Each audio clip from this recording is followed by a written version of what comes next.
What's going on, everybody? Hey, another edition of Out of the Blind podcast. This is Gabe Spencer again. We're back. I'm excited. First, of course, as always, I want to thank my sponsors for this. Back Down South Clothing Company over in Lindale, Texas. If you guys haven't checked them out, you guys definitely need to check them out. Like I say in every one of these shows, if you haven't checked it out, you've got to. These guys have all kinds of cool stuff, from waders to dog collars to, everything. Probably stuff that we haven't even seen yet, and it's coming down the pipe. So when you go and you fill up that car with like $3,000, $4,000, $5,000 worth of stuff, make sure to put in Out of the Blind 15 on checkout. Get 15% off of that order.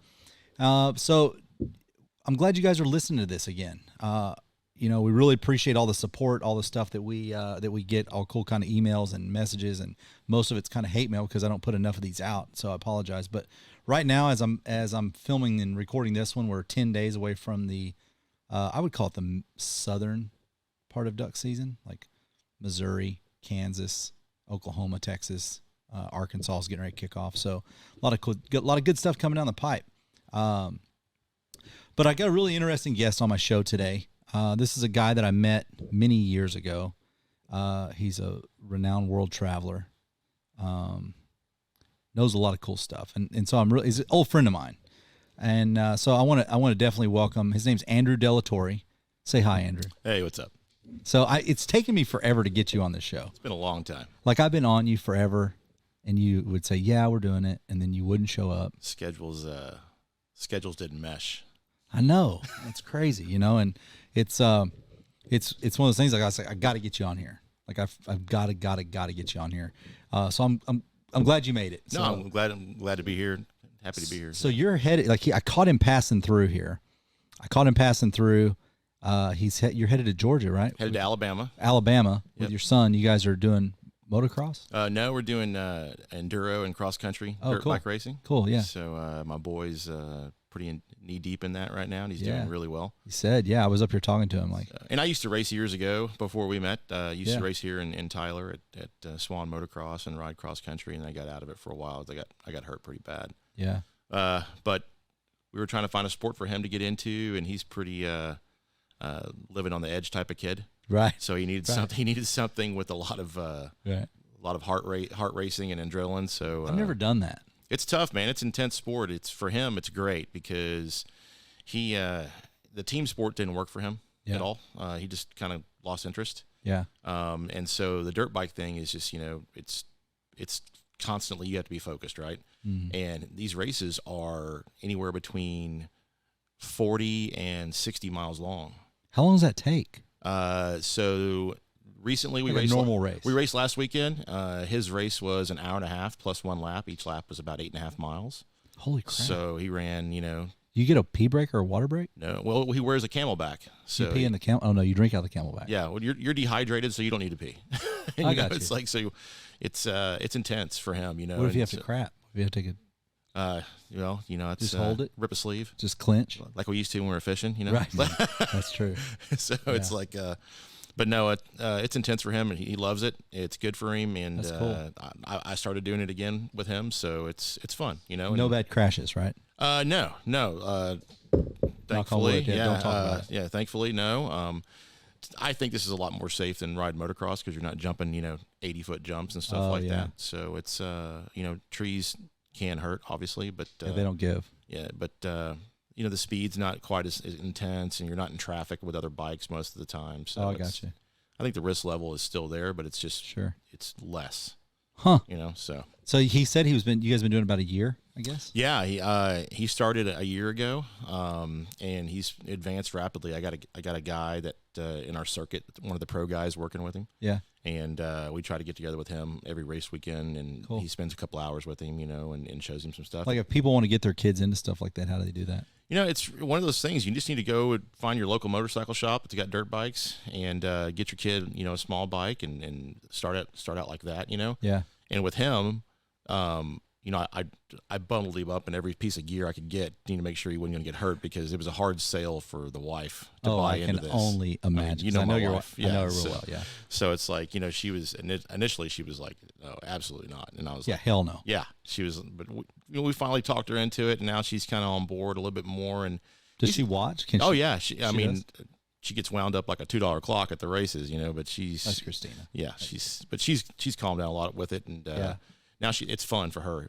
The only bad thing about cross country and enduro is it's not a great spectator sport because each lap or trail through the woods is, through the woods 8 miles, 9 miles, right? Oh, so you're not always coming around real quick. So you may get a glimpse like every 16, 20 minutes sometimes, depending on the track, gotcha. right? Yeah. Some tracks are a little more open, like we race a lot in, west of Dallas and west of Fort Worth, and so not near as many trees as there are out here. Yeah. But, she rides around in a side-by-side and chases him around, and, cool. So it's fun. Yeah. That's cool. Yeah, so... No, that's awesome. I'm glad you guys are doing that. Yeah, I saw your rig pull up outside, and I was talking to him about like hour wise and stuff like that. But that's awesome. So, how long does that last for you guys? So it starts in March, and it'll go to the end of November. Yeah. This race we're going to is the last national enduro of the year. So it's our first time to go to this one. I raced it back in 2007. Was the last time I went to it. So most of the stuff we do is local to Texas for the most part, Oklahoma. Oh, cool. But we wanted to go to a big one. I wanted to take him to a big race and see what it's all about. And so we're going to do this one and awesome. Have some family meetings. So you're still going to get time to duck hunt? Yes, hopefully this year. I didn't get a chance to hunt it all last year. I hunted. That's not even correct. I know it's blasphemous. It's not good at all. My work schedule was crazy last year, so I didn't get a chance to hunt. That's one reason I want to have him on here. Like you guys listening, this is why he talks about his work schedule. Now, I was explain to these people so you're a pilot. Right? I am. And you fly a what? I fly a Gulfstream 650. Which is like... It's like It's the bad boy. It's the bad boy. Of bad boys. Yeah. What are the type of people that own a plane like this? Like, give me an example of a person that everyone would know that would own a plane like that. You got to be billionaire status.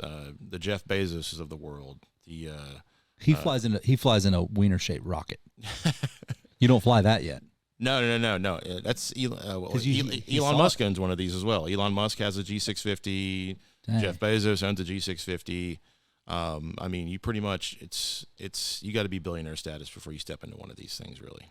So I see you take pictures all the time. I follow you on Instagram, and I see you traveling all over the place. But you didn't start there. Like you started when I met you.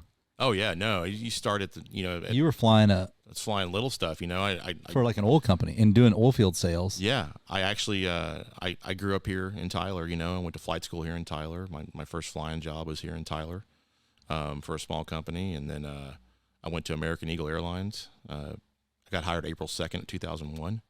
I was 22. Yeah, I thought I would flow through. At that time, we had an agreement with Mainline American, right, where you start out at Eagle, you would move through to Big American, Mainline American. Yeah.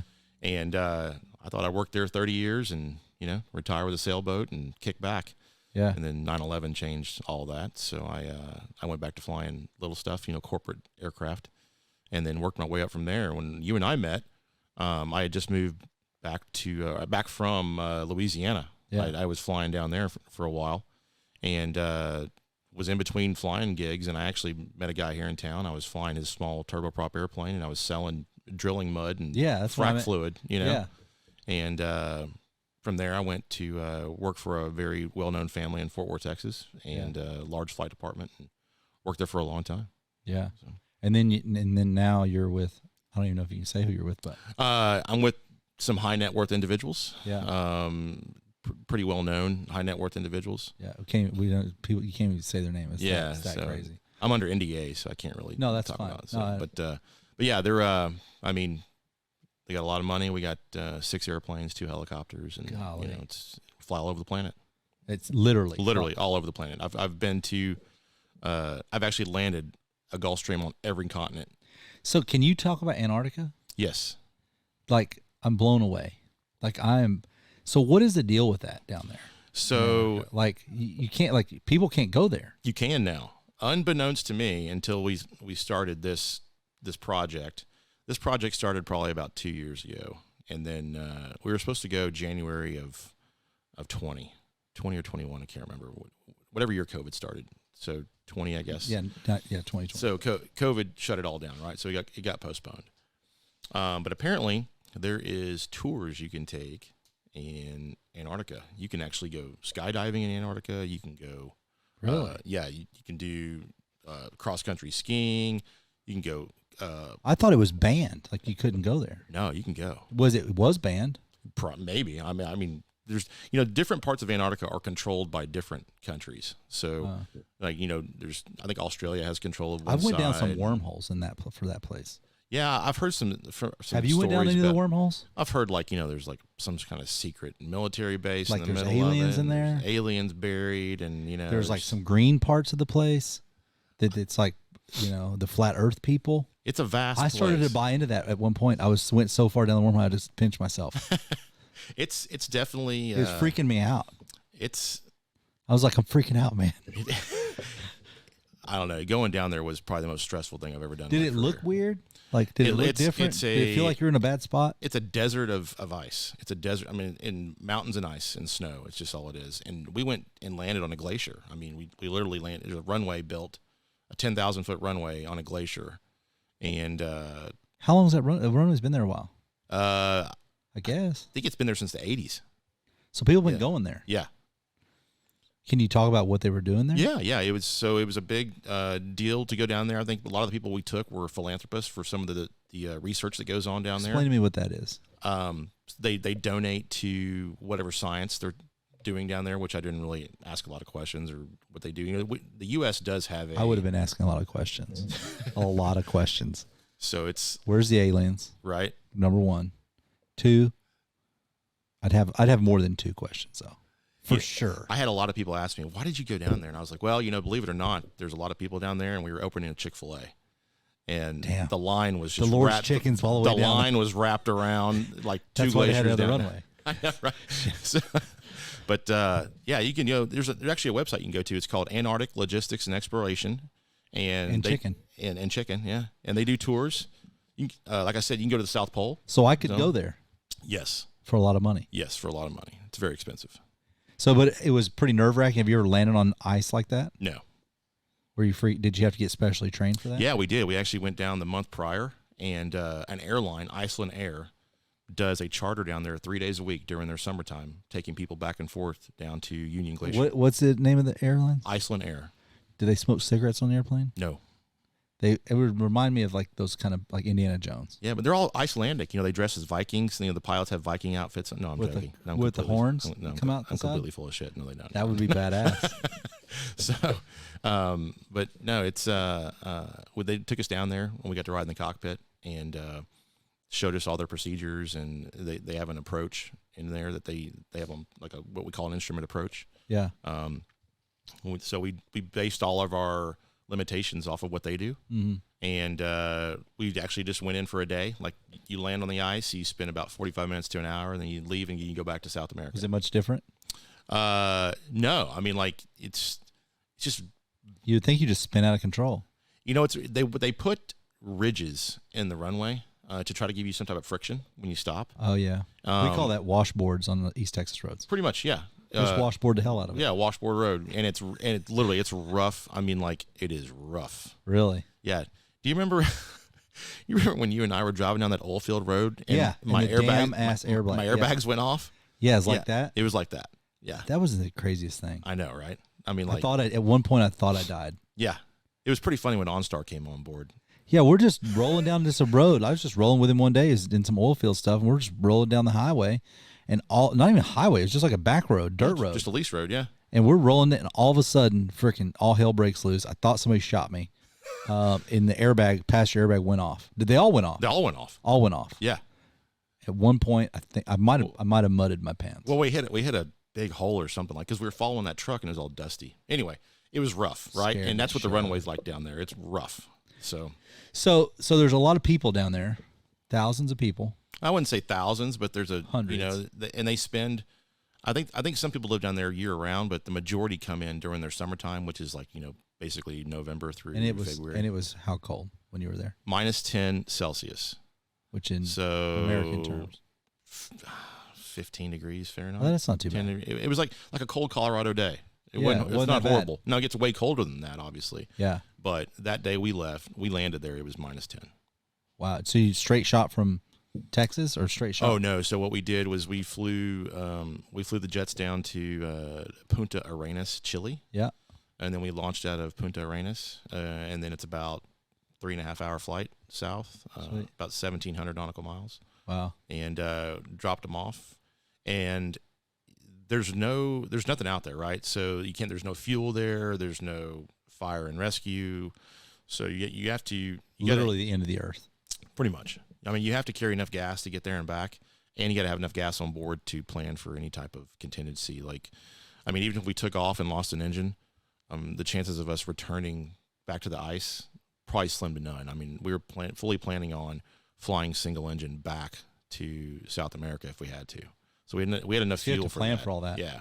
Weather pretty wild? No, so the weather, you have to go on a clear day. Like there's just, I mean, or what we call, VFR, Visual Flight Rules Day. Right. So it does have an instrument approach, but it doesn't get you down very low. You can't have a lot of wind because you're on ice, so crosswind limitations are, very limited to basically nothing. So you have to have, the wind was about 8 knots in our face landing down there, and it was a clear day. It was beautiful. Really? So yeah, I saw pictures, dude. It was badass. Oh yeah, like, damn, this dude is all over the place. Never gets dark down there. Stays light 24 hours a day, and all the time. All the time. We landed about 10 p.m. and never gets dark. Never gets dark. I'm assuming that time of year, but I didn't, maybe other parts of the time. Maybe other times of the year it does. Stays dark forever. But down there, that time of year it was daylight all day long. Strange place. It really is, because on the way back it gets dark. Do you see any weird critters there? Saw 0 critters there. Not even a bird. Really? It's barren. See? It's aliens. They eat them. I don't know. Maybe they don't go around them. Maybe birds know. They flared. They flared away. I was hoping to see like a narwhal or something like that, but I guess got those there. I don't think so. I think they live somewhere else. Nothing goes there.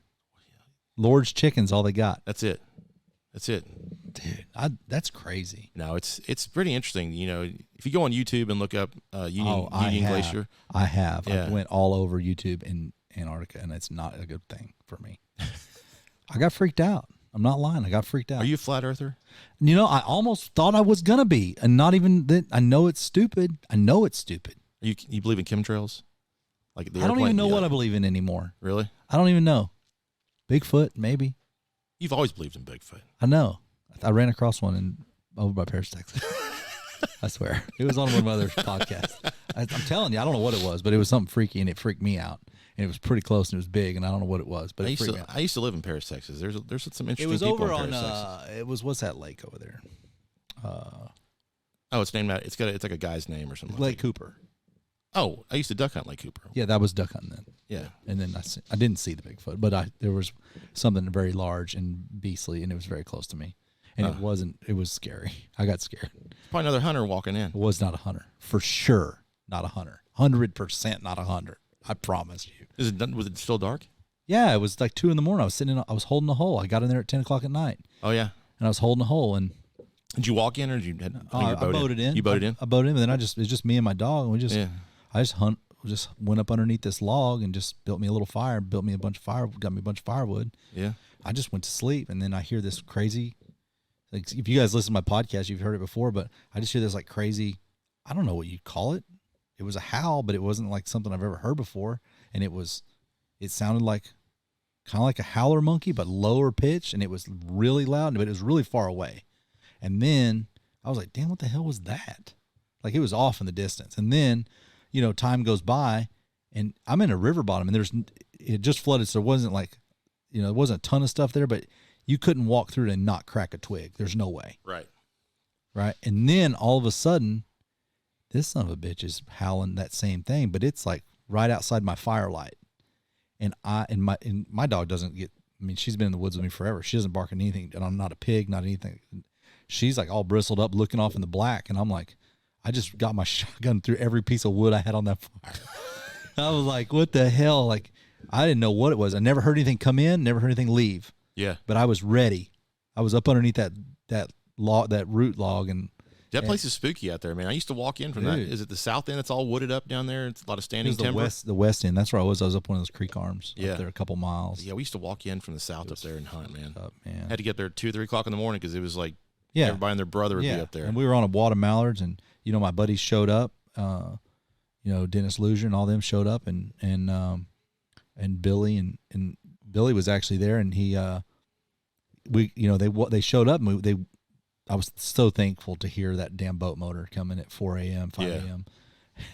because I didn't hear it anymore, but it was freaked me out. Well, like we were walking into the hole, we had a little hike, and you hear it again, like off in the distance. And Billy was like, "What the hell was that?" I said, "Shit, I don't know." But at one point, that son of a bitch was about 50 feet from me. Like, I don't know what it was.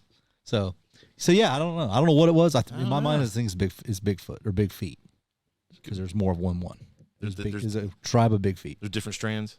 Like, it could be. Like, I don't know. I don't know. I don't know. All I know is that something wasn't right. So am I a flat earther? No, I'm not. But I mean, if you dive down, I mean, you guys know that listen to the show, like you dive down these wormholes, like you're like, well, maybe it is flat.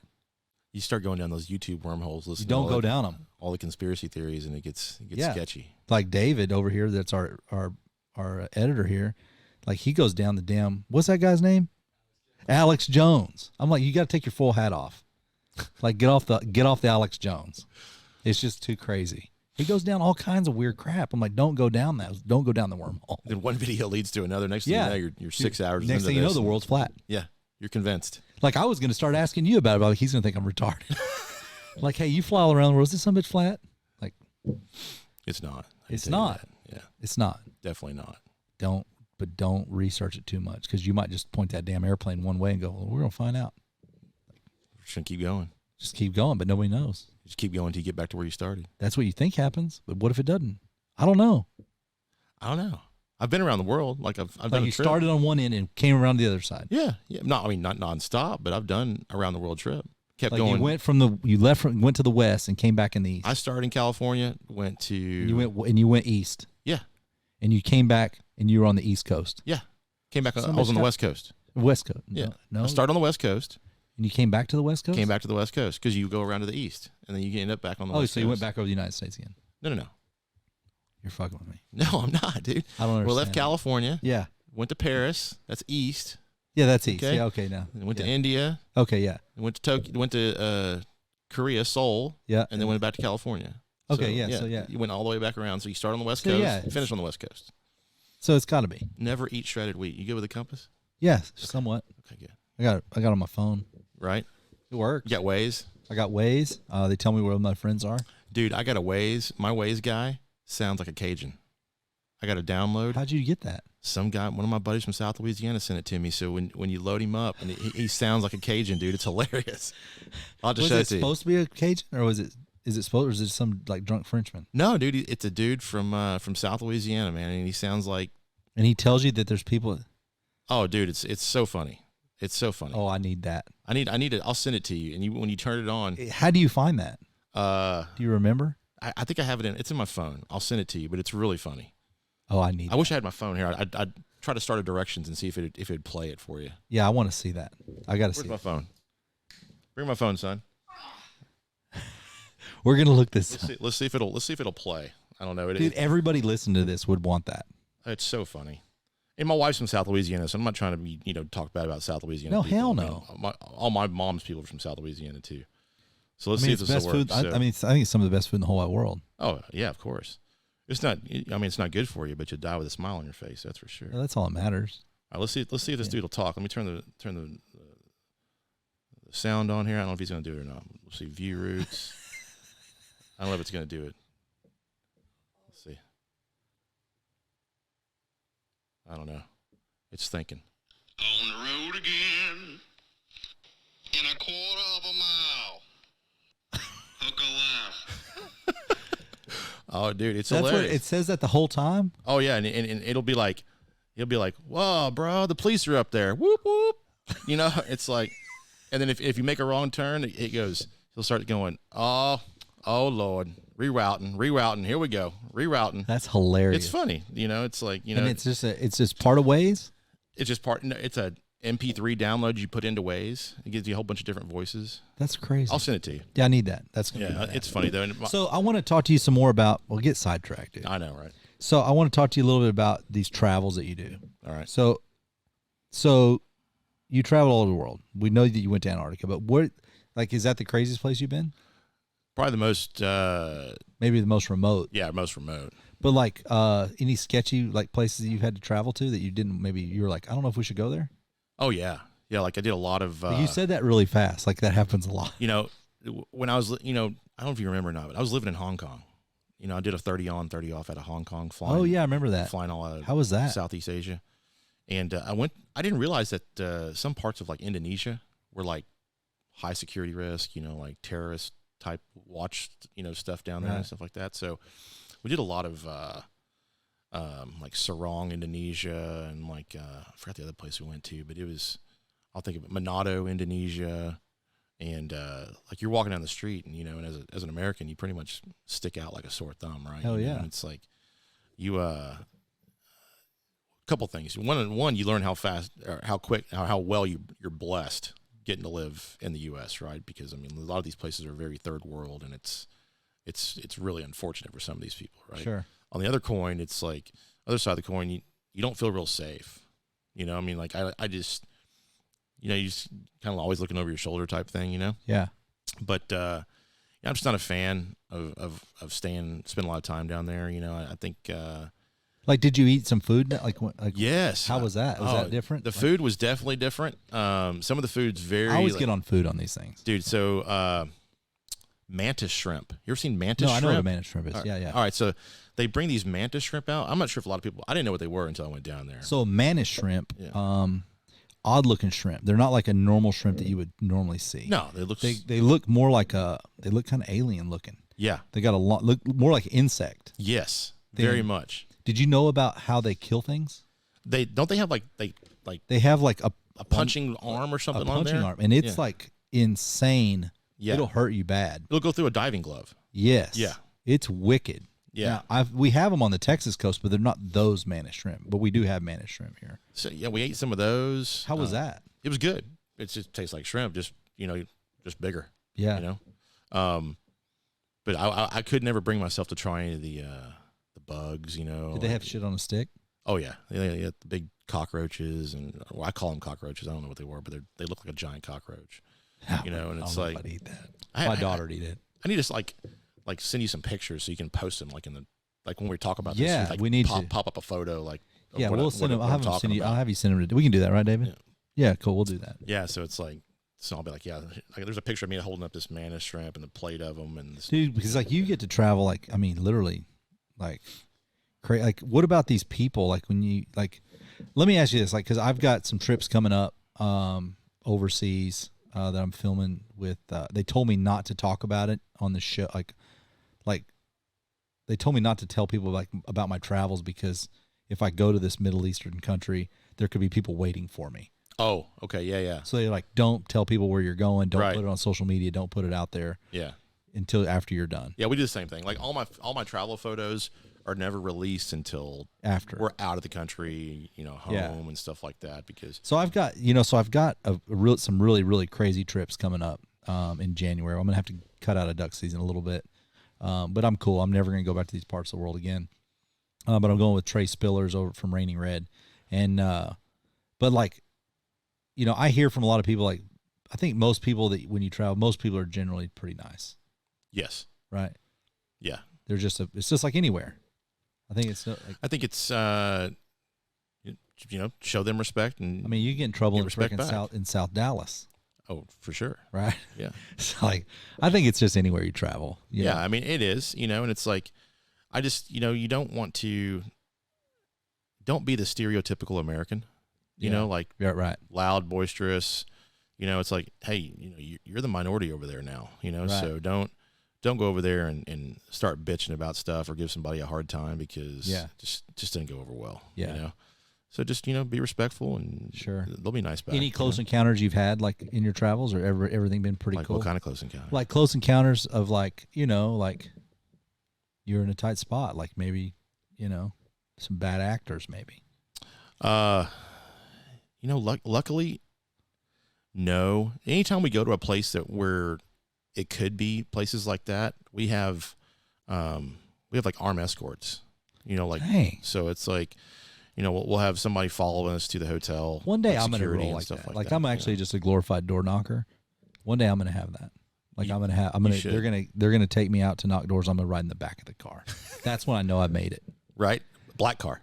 Yeah, Get black out of car. a black I'm gonna car. get a black, and then I'm gonna have someone open the door, and then I'm gonna go knock on someone else's door to sell them something. Yes. Like that's when I know I made it. They'll probably open the door because they'll be like, oh, that dude's got a nice car. Like, You know? dang, he's. They'll be watching to the ring. I'm gonna have like a you know? ladder caddy, so when I have to go do a roof inspection, they're just gonna take my ladder over there. Here you go, sir. He's gonna have glasses on. Like I think about this too much. Yeah. It's different. That would be funny, though. It would be. So no, like that's really cool. You know, I love following your stuff on Instagram, and if you guys want to follow him, it's 650 Pilot. Yeah, it's at 650 Pilot, 650 Pilot. Yeah. Follow him on Instagram. It's really cool to watch this stuff kind of unfold. And but you know, me and Andrew, I actually met Andrew. Kind of backing up, I actually met him when I owned Black Angel Lure Company here in Tyler when I first moved here forever ago. I had a little shop over just south of town, and you just came in one day. Yeah, I saw the sign out on the highway, Yeah. and I was like, lures, and I walked in there, and Yeah, there you were. I was back there pouring lead, Yeah, that was 2008 like probably 9. or 9. No, yeah, 8 or 9. 9, yeah, Yeah, it was 9 because 2009. yeah, because Kanan was born. Yeah, it was 2009 PB. Yeah, Pre-beard. pre-beard. Yeah, Pre-beard, I looked yeah. like I shouldn't be within 500 feet of a school. Yeah, That's what it looked like then. you're all clean shaven. Yeah, Yeah, I gave that up. That Right. cover up my oldness. But yeah, so you know, we used to fish a lot of bass tournaments together. we did. I did want to tell that story. You know, I think we were on Cedar Creek. Remember that? When you went and pre-fished, I went pre-fish for us. is this Right. when we're going in the hole at night? Yeah, we went in the hole at night. Oh God. So I'm just going to I want to let you tell this. Okay. From kind of your perspective. But I'm going to kind of tell you guys what had happened. So I had practiced for this tournament. We're running like a 21-foot bass cat. And I found these fish up the back of this creek, way back up of this creek. All right. And, but it was a little sketchy I would say a little sketchy of a boat ride. I'd say it was highly sketchy of a boat ride. Right. So I knew how we had to go in, but he didn't practice with me. He had to work. So I practiced for this tournament by myself, but I found a bunch of fish back there. I'm like, man, we got to get back there. And so I just meet him in the morning. I just met you in the morning. Yeah. So. Right. Yeah. And, Yeah. and explain to him kind of how this unfolds. All right. So, Gabe goes and pre-fishes for this. He's like, I found him. Gives me a call. I'm flying a trip somewhere. He's like, dude, I found him. This was the championship too. This was like Yeah, the last tournament. it was like, a big tournament. Like we were in this for the championship. Right, We it's were, big- we were going to big win a legend boat if Right. we pulled this off. Right. Right. So he goes, I found the fish. He's like, there's good news and bad news. I was like, I found the fish. He goes, that's the good news. The bad news is a little sketchy of a boat ride getting back in there. So tomorrow morning, you're going to let me drive. And I was like, okay, that's fine. No problem. So this tournament, if you remember, we could get on the hole anytime we wanted to. And it was Right. like a clock start, you know, and I Yeah. guess, you know, obviously if you win, they'll Right. polygraph. But and we do all could that not stuff. run this at night. No, but we did. It was It was like the crack of dawn. it was crack. And the only reason I went ahead and ran it because I thought there was another boat coming. Because you also had it on the GPS, like a breadcrumb trail or whatever on the GPS. This is what I remember. Yeah, and it And was all I a remember- very narrow creek channel So it was a very narrow creek channel. out in the middle of a mud flat. Yes.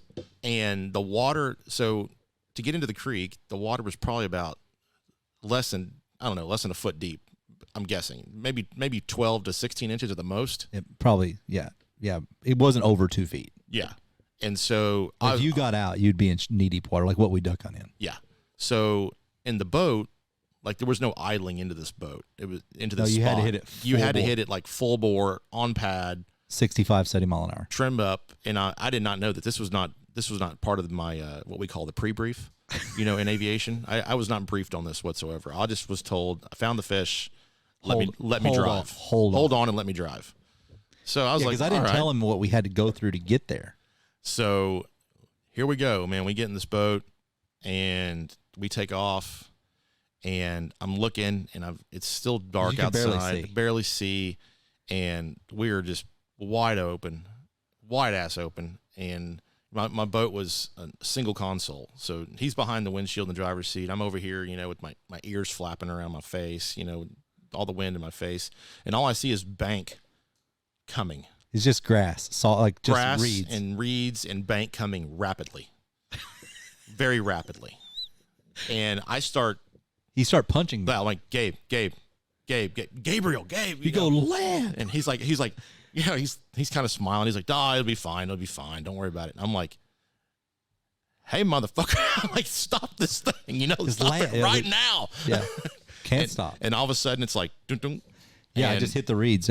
We're in the creek. 65, 70 mile an hour. I hit the reeds. And so blew right through. Yeah, we blew right through. And dude, we waylaid the fish that day. Waylaid them. And probably lost 2 fish, I remember. Yeah. That would have won us, because I want to say we were less than a pound. Yeah, we were less than a pound out. Less than a pound from winning. it. Yeah. And we lost a couple big ones that day. Lost a little, yeah. And that creek was probably how as wide as this room? Maybe 15 feet across, 20 feet across. You couldn't fit. No, it was wider than that. You could barely fit 2 boats down because we passed another boat. So it had to been.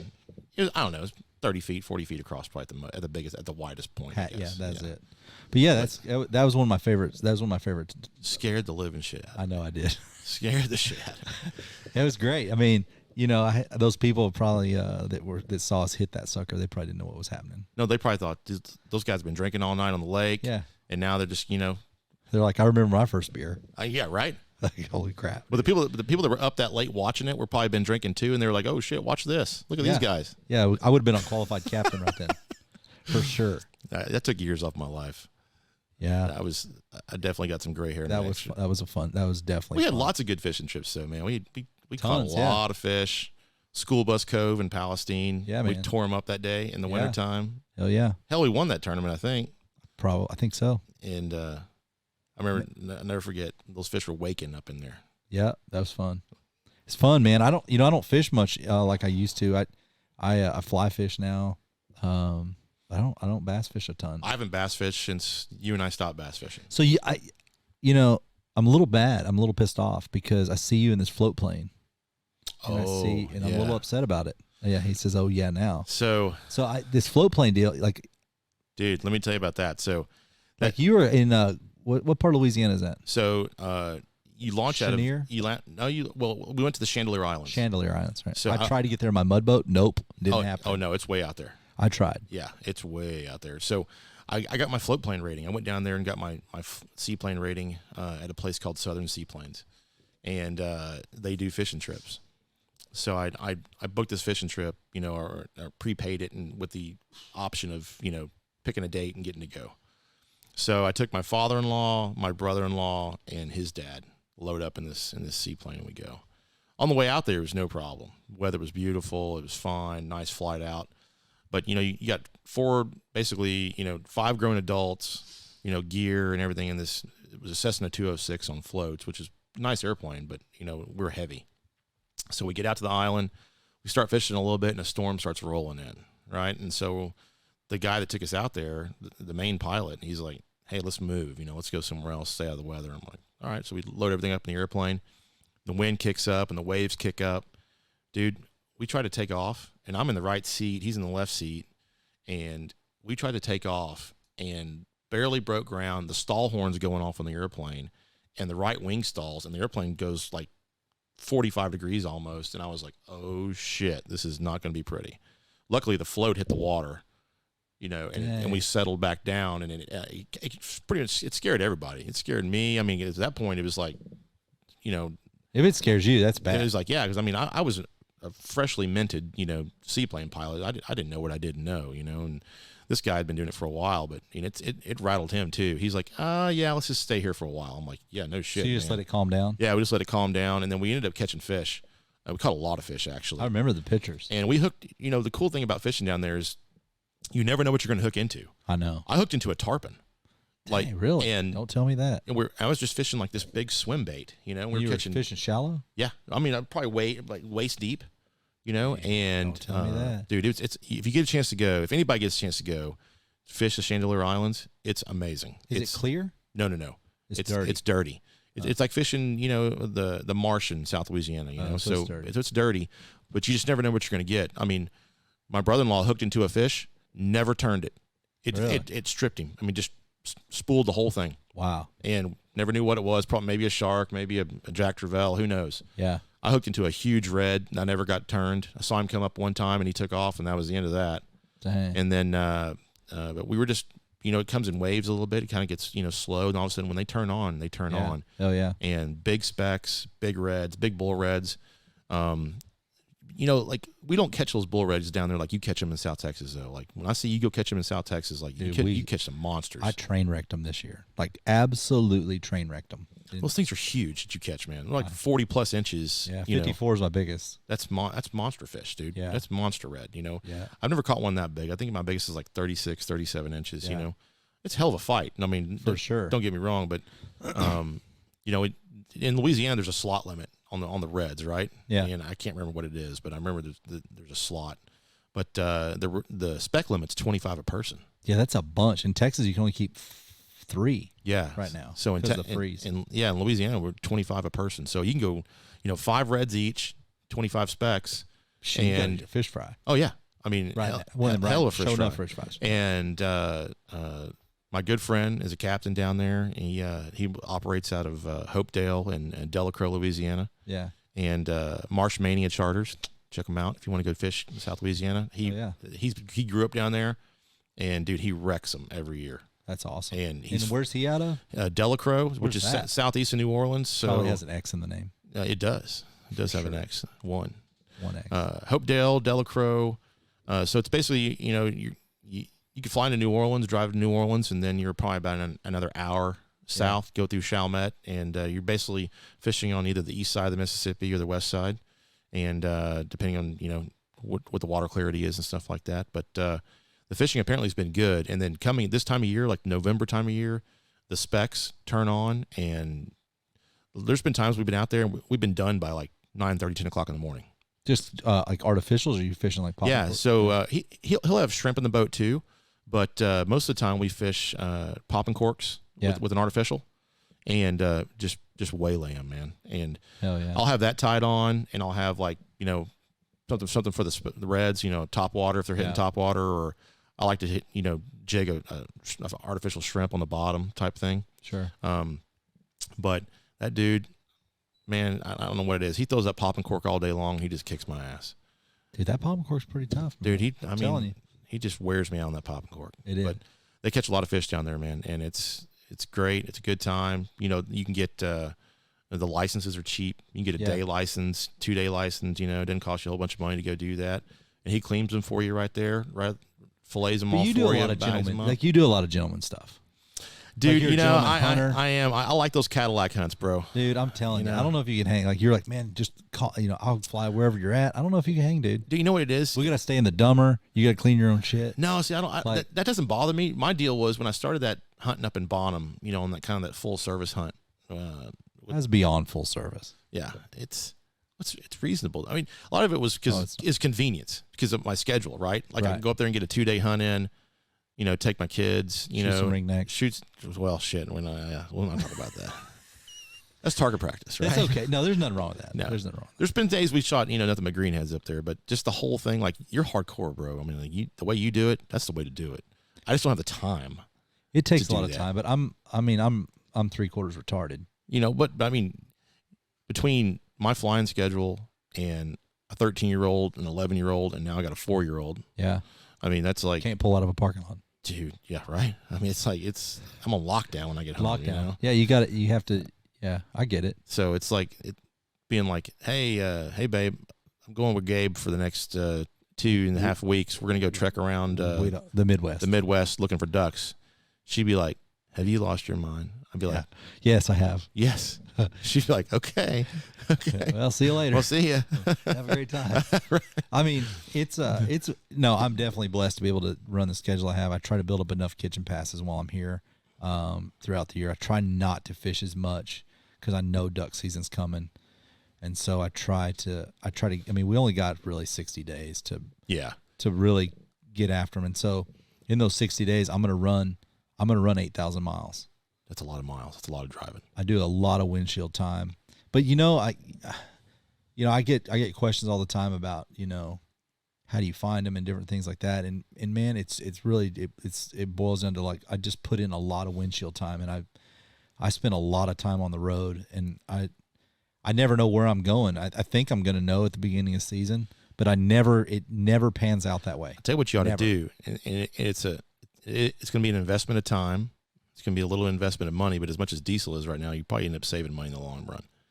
You got to get your private pilot's license. Oh, I'd like to. And rent a plane and go fly over some of these lakes and fly over them, because you can see the wads of birds in the water. I do. I've done it with a drone. Done it with a drone, right? Yeah. But think how much ground you could cover in a day. I know. And then you know exactly where to go. You know, and you just find you then mark I'll it see them all on private, and then I'll be pissed. I'll be like, damn. It does happen that way, you know. But I mean, at least you can cover. Hell, you can cover 3 states in a day. Oh, I could mark them all on a GPS, and then it's like, you know. Yeah, that'd be fun. It would be fun. See, you know, that's why I need to use my hunt buddy, and then you already have the license and the pilot's skills, and then I'll just rent the plane. Well, we can do that too. Because I'd be down like 4 flat tires on a lowrider. That's right. I know you would. I mean, telling you. I'd be all over that too. That'd be fun, because then it's like the dive bomb guys. You ever seen those guys? But you're just making fun of me for making a Cadillac hunt. I'm like, now you're gonna go find your ducks in a private airplane. What does that make you now? Smart. It does make you smart. You just got to cover grants. Whoever can cover the most grants. As long as I'm killing them on public, that's all I care about. Right. Like, I just want to kill them on public. Like, I used to hunt almost. I would hunt 100% public, but since the past 3 years, people I know or whatever, I would say I probably hunt 85 to 90% public now. So there's a little bit where I slip on some private ground, but most of the time I still put the grind in. Yeah, in the last couple of years, I heard walk a lot. It's been tough the last couple of years. It has been. I was very fortunate last year to find a hole way back off by myself, and I didn't see another hunter all season. Yeah, and I whacked them, and it was all green, and it was badass. But to get there, like, you would not think that was even back there. And it was a haul. It was a hike. Some of the times I've whacked them the best were literally, I think the last time was a farm pond. Oh, yeah. Like a flooded, like had timber in it. Yeah. But it kind of, flooded, and it was in the middle of a field, basically. Yeah. No big water around it. Yeah. And walk in there, and there were 6 of us, and we shot 6 limits. Yeah. All greenheads, and they came so close we could pick out the green and not shoot the hen. That's the perfect spot. And that's what I like. That's what really trips my trigger. Yeah. I just got back from North Dakota with a bunch of great guys I went up there with, and that was a crazy trip. We got in there and kind of like that, just finding these little potholes out in the middle because there was no water and they hadn't really cut the corn yet. It's fun, man. It's a great time. It's a blast. Who's your hunting crew now? Who all you man, got? I just kind of float around, man. I don't really have a set group of guys that I strictly hunt with all the time, man. I just don't. I'm kind of like, I wouldn't say it's like a lone wolf type thing, but it's, I hunt with a couple guys up in Oklahoma, John Seary and Rob Kearley. They're all, a lot of them are brand new. Who's that guy that went with us? You took me out to a spot like out near Corsicana or something like that, and Cortland, was it Cortland? Yeah, with us. Yeah. He likes to shoot those cheap shotguns. I don't know. I've been trying to get him on a Benelli for a long time. Right. He don't want to mess with it. Right? No, probably not. But no, man, I don't really have. I don't really run with a lot of guys. Some of the guys I was hunting with, they're doing some other things, and it's just all these guys. A lot. And I hunt with a lot of guys that are. Some of them are half my age, so. A lot of the guys that are my age can't hang. They're like, I'm not doing that. I'm not getting up that early. I'm not walking that far. It's too cold. I'm just like, dude, go eat some freaking Metamucil and freaking go back to bed. That's right, man. I don't know. So a lot of the young guys that I hunt with, some of them, they don't have, when I first meet some of these guys, they don't have families, but then over the next 3 or 4 years they do. And then all of a sudden they're on lockdown. They can't, or they just have kids or something. Yeah. So, but it's, I meet a lot of people along the way. I've met some of my best friends that I've ever had to this day, I've met duck hunting at a boat ramp. And I've met some really cool people, and I just, like, you get to travel over the world. I travel the Midwest, but I still meet a lot of crazy ass people along the way. And it's awesome. It's fun to get out of town and see that and it is. And talk to strangers and you go to the just gas stations and you show up at a gas station and even in the middle of Kansas and they've never seen a surface drive before and they're like, what kind of motor is that? And they come over and you start talking about duck hunting. And then next thing you know, this guy's got it's some farmer and he's got a bunch of land. And he invites you duck hunting. You just never know, who you're going to meet. So that's one of my huge things. I like to get out of the house and I like to it's not even like about pulling the trigger anymore. It's not, That's probably the least fun part. I just like to go out and find them. I like to track them down and be able to call my buddies up and be like, hey, we're on them. Have you had a chance to go and hunt up in those cornfields up there and do all that? I've hunted every state in the Midwest now. Yeah, like pop up or lay down blinds or whatever. Yeah, I have. I haven't had a lot of luck at it. I don't know if it's I haven't hit it right or I don't know what I'm doing when I don't like them. I've hunted at them before. I don't hunt the traditional coffin like blinds anymore. I run those.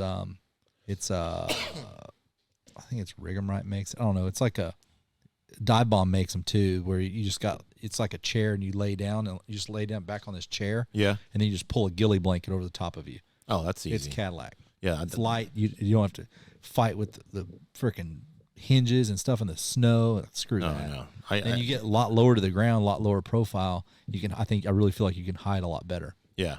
And but you're on the ground, but you got like a pretty thick pad to get on, so you keeps you off the ground. Yeah.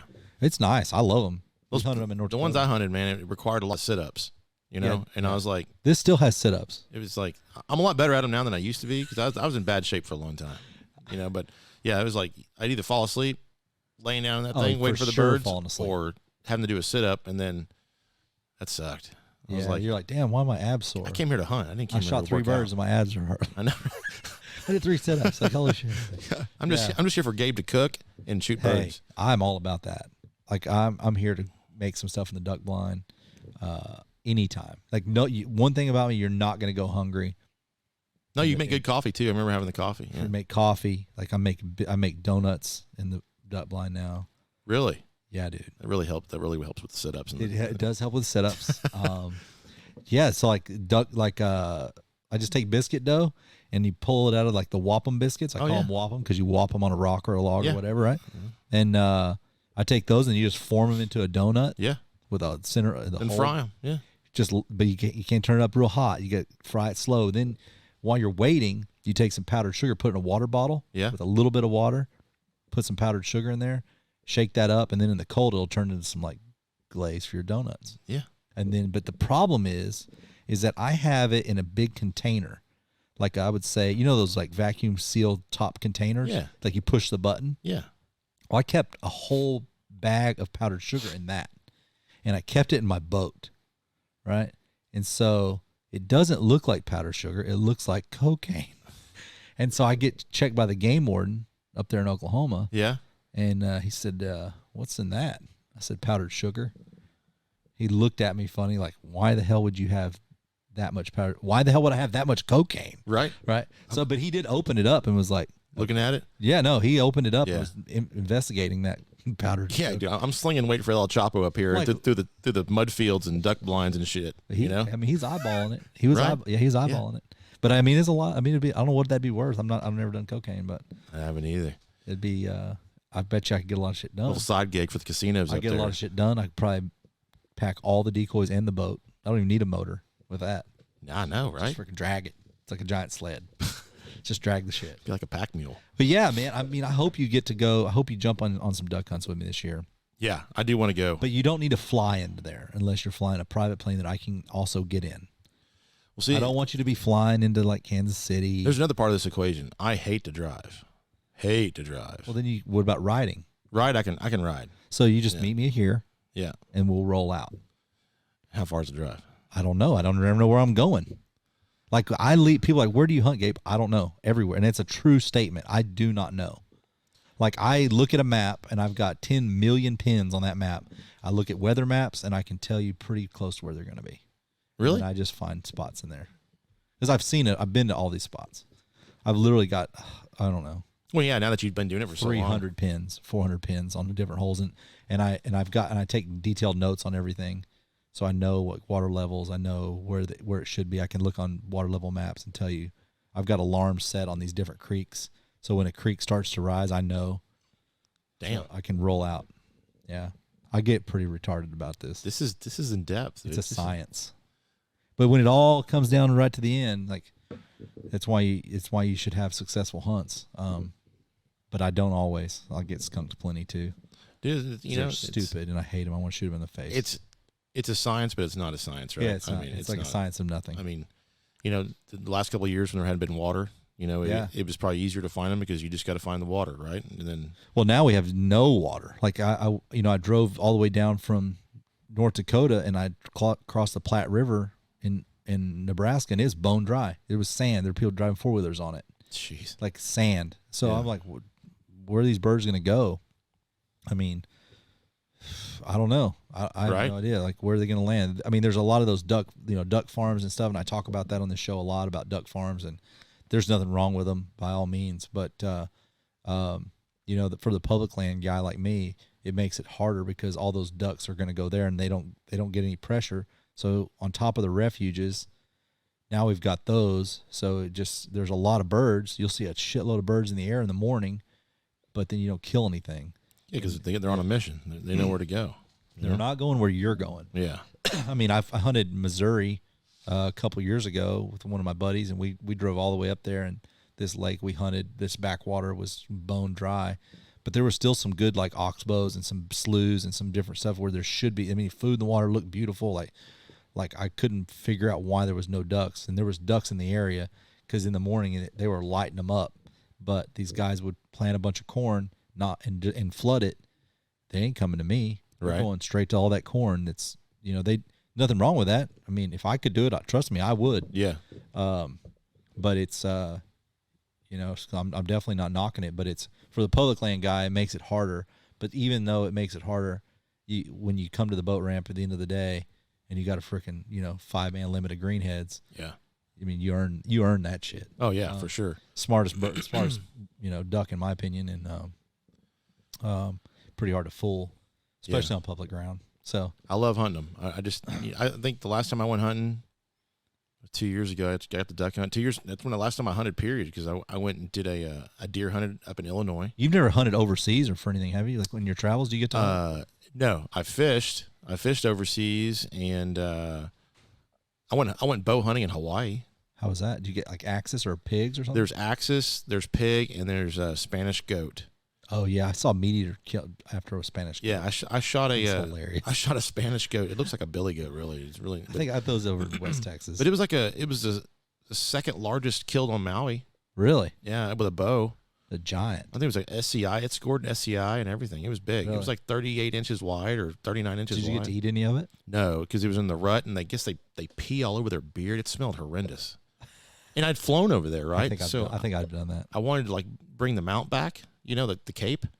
Not a chance. There's no. They're like, you're not putting that in this airplane. Hell no! It would have smelled. I mean, yeah. If there would have been a bloodhound in a boat, he could have tracked us all the way from. It would have Huntington, smelled like the Indiana Jones all the way plane. across the Pacific. Oh yeah, it was nasty. You know what I'm talking about? Which one? The Indiana Jones plane. Oh yeah, with all the chickens and everything. That's like I want to fly on that. yeah. Like old school DC-3. If I ever make a shit pot of money, I'm going to buy a DC-3 and you're going to fly it. I got trained in a DC-3. I have a second in command type rating in a DC-3. Those are sweet. Those things are scary as hell. Really? Oh, they're just built so long ago, It's a rattle trap, dude. Dude, it's like, they have them in Antarctica. They have a new model. They put turbine engines on them. It's called a Bassler, a DC-3 Bassler. DC-4. There is a DC-4.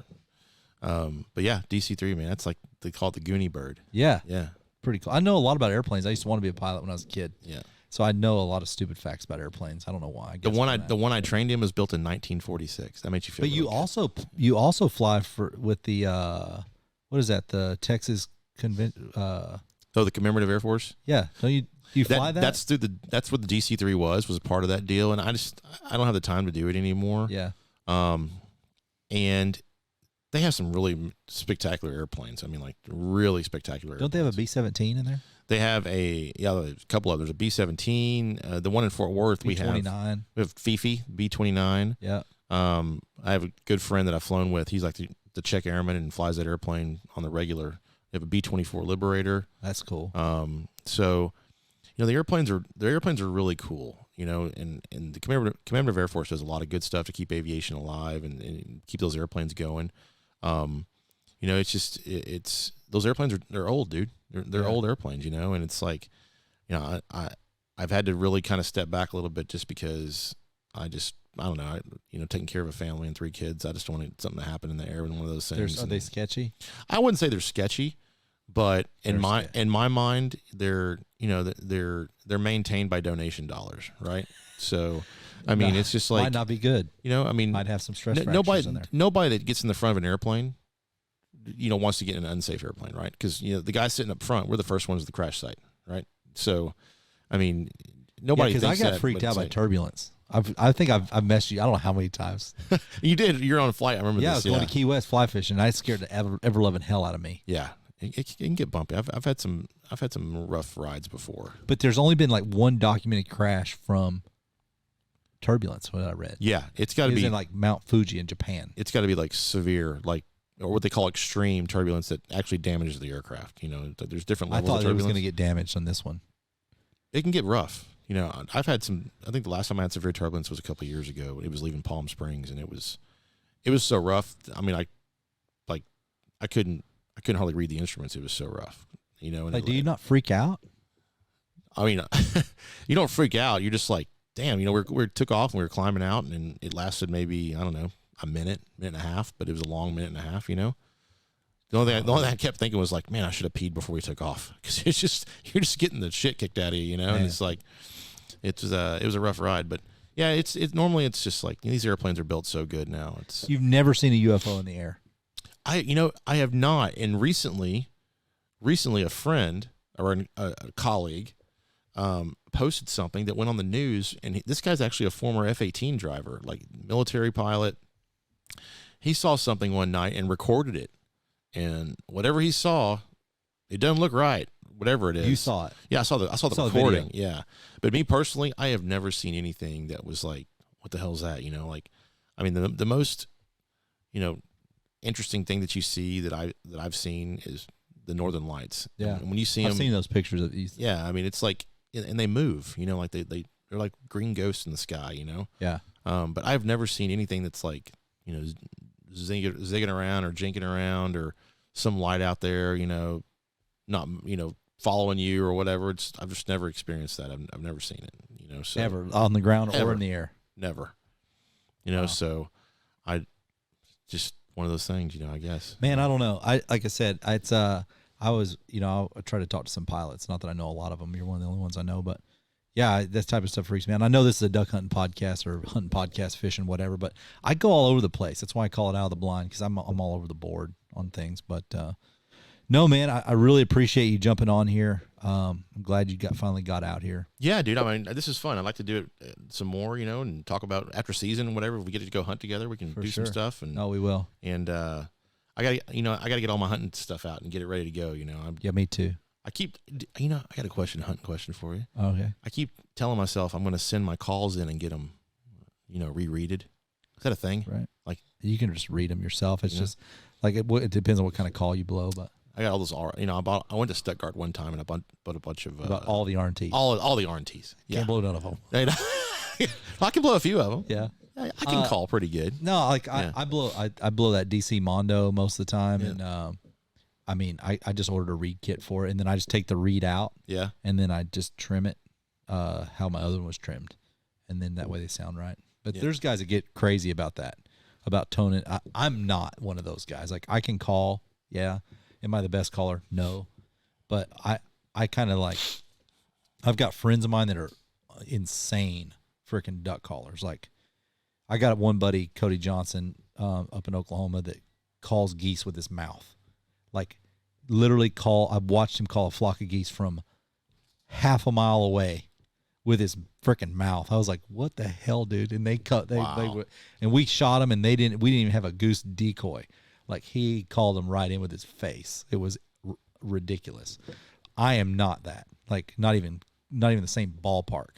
But my thing is, like, do I have to call good when I get on the X? No, because they're coming anyway. Yeah. As long as you're where they want to be, it doesn't matter what you call. But to get to your question, like, you can buy like those reed kits, and you can just pop a new one in. I need to do that because all mine have been. They're like $5. Yeah, I need to do that. Just get on R&T's website, and you can go in there. Another thing I got invited to do this year that I didn't go do. I should have done it. Is to go sandhill crane hunting. Yeah, I haven't. I went with the guys last year to Dry Creek Outfitters with the guys from Raining Red, and I filmed with them. But there was like 15 of us in a blind. It didn't work. I guess you could only kill like one. I don't know, maybe 3. Yeah, I mean Probably 3. But I heard they're the ribeye of the sky, man. That's what they say. I have yet to eat one. I'd like to see you cook one. You need to go do it and make something. Dude. I would love to. Yeah, I would definitely love to. Yeah, that'd be awesome. But yeah, so man, I'm excited for this duck season coming up. Like I said, we're 10 days away. I'm going to be rolling out somewhere in the next 5. I'm going to my deer lease this weekend, see if I can get me some axes because I lost my freezer this summer, lost all my meat. Oh, jeez. So all my redfish, all my crappie, everything I had was. How long was it in there when you lost it? Long enough for it to go bad. It didn't like stink crazy. It wasn't bad, but it was bad. Yeah. It was warm. Yeah. Didn't stink. But thankfully. It went out like a Sunday. My trash guy got there on like a Thursday, so it was bad when he got there. Yeah. But it was just because I had a lot of cool stuff in there. Yeah. Octopus and different things that I find in my travels. I had a freezer go bad, and I had 2 birds that I wanted to get mounted. You know, one was when my daughter went with me, and she's like, "Daddy, I want that duck on my wall. In my room." It was a hooded merganser. Yeah, a really pretty one. You Yeah. know, like I mean, his head was just perfect. Yeah. And I was like, okay, I'll get it done for you. You know, and then sure enough, you know, freezer went out and Yeah. both birds in there went bad, and it sucked. You know, Yeah. I had that one in a real pretty widgeon drake that was those going are to get sweet. done. Yeah. Yeah. But yeah, I'm looking forward to get a chance to go with you. I'd love to go. Dude, you're always got the invite. So just call me after you find them. I will. That's what everybody says. The part of the deal is like you got to go with me to find them. Like that's the fun I would part. like to do that actually because that would be fun. It's very rewarding. Like it's so rewarding. Like you can show up and kill them, but in duck hunting, that's just duck killing. Yeah.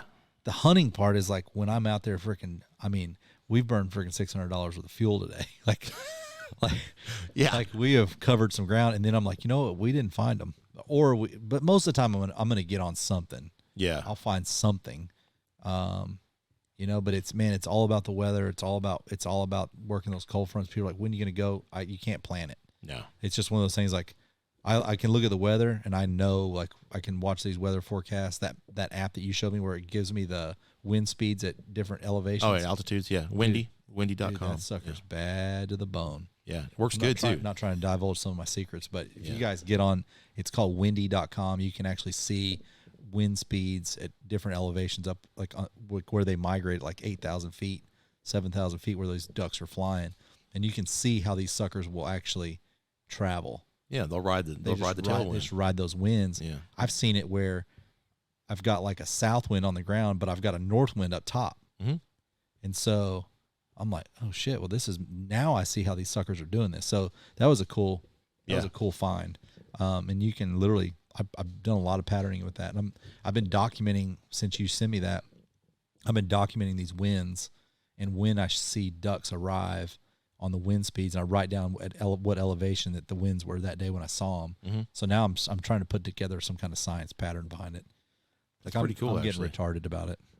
I do is think about these things. Are you saving all that data? Yeah. Yeah. Yeah. It'll be cool to go back and look at it years from now and be like, this is what I did back in 2020. And I was retarded. What's going to happen is I'm going to put all this together and I'm still not going to find them. That's what's going to happen. But whatever. You got to write a book. Yeah, probably. Yeah. I can't spell real well, but I guess I got There's spell checker. Spell checker. Yeah. That's what I got David for. Man. That's exactly right. Yeah. So. Well, cool, man.